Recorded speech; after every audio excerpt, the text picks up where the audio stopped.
Boa tarde a todas e todos. Que alegria estar aqui. Pastor Sérgio, meu secretário, muito obrigado pelo convite. Doutora Ana Cristi também. Essa mesa potente que aqui está. As pessoas que eu ainda não conheci.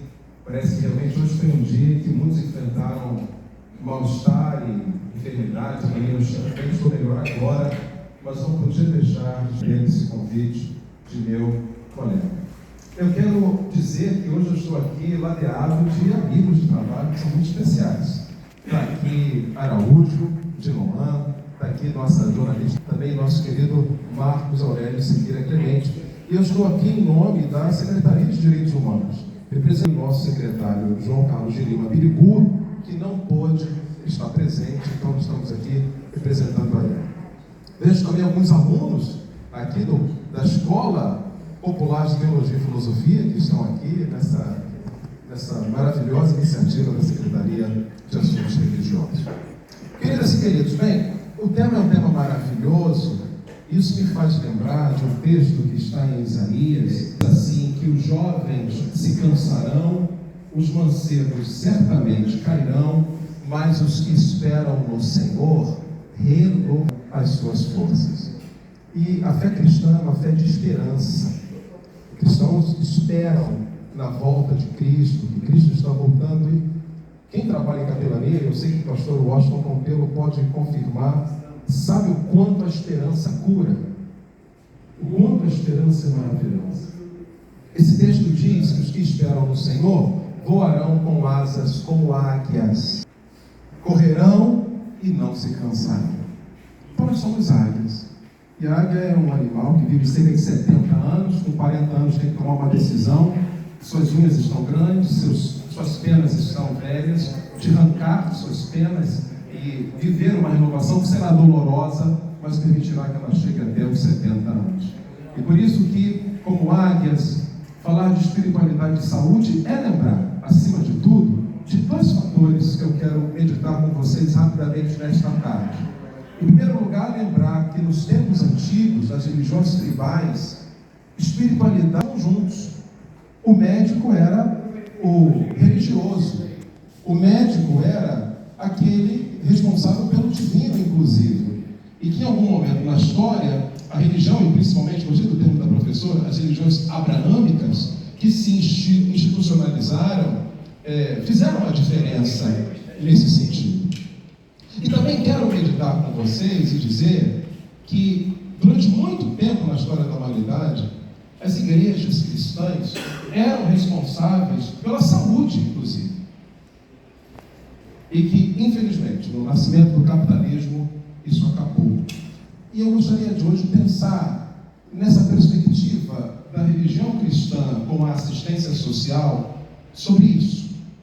Por que se perdeu quando, e a palavra holística já foi usada aqui em algum momento, quando fé e ciência estavam lado a lado?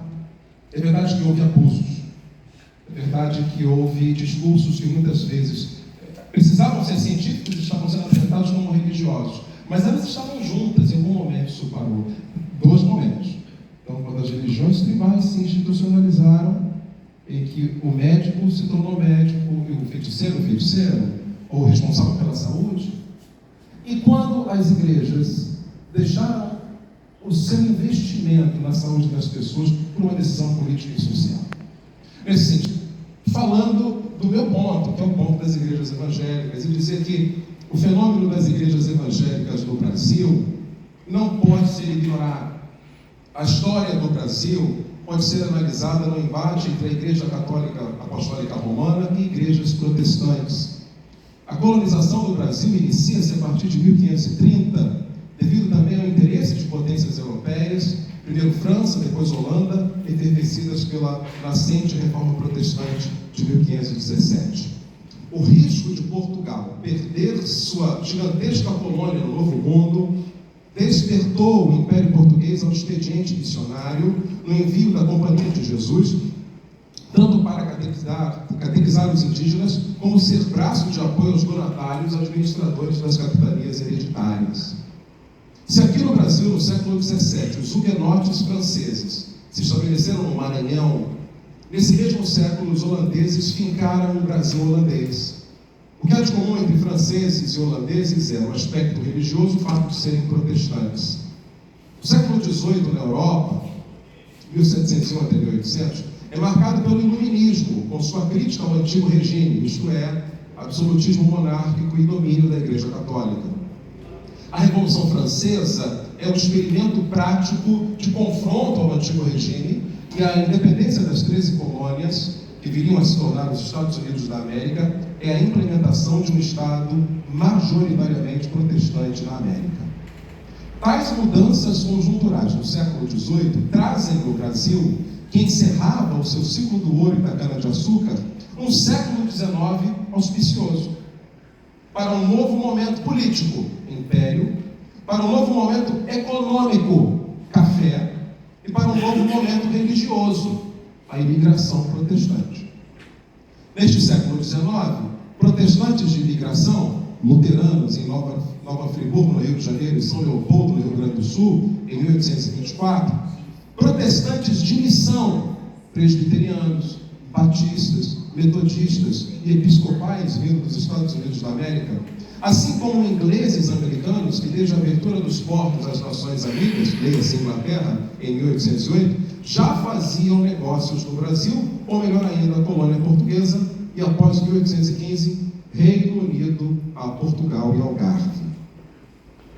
O século XX, chegamos no século em que nós nascemos, é não apenas o século de crescimento e desenvolvimento das denominações estrangeiras no Brasil, mas com o surgimento do pentecostalismo à brasileira, viu, pastor Sérgio? Como no exemplo da Assembleia de Deus, maior igreja evangélica no Brasil há muito tempo. O fim do século XX e início do século XXI traz o fenômeno do neopentecostalismo e cristaliza o fenômeno cultural da igreja evangélica no Brasil. Vejam, o tema da política social e igrejas é abordado em obras como Potiara Mosaneida Pereira, Política Social, Temas e Questões. E também uma obra que eu quero citar aqui, muito famosa, chamada A Grande Transformação, de Karl Polanyi. Nessas obras temos a crítica do capitalismo.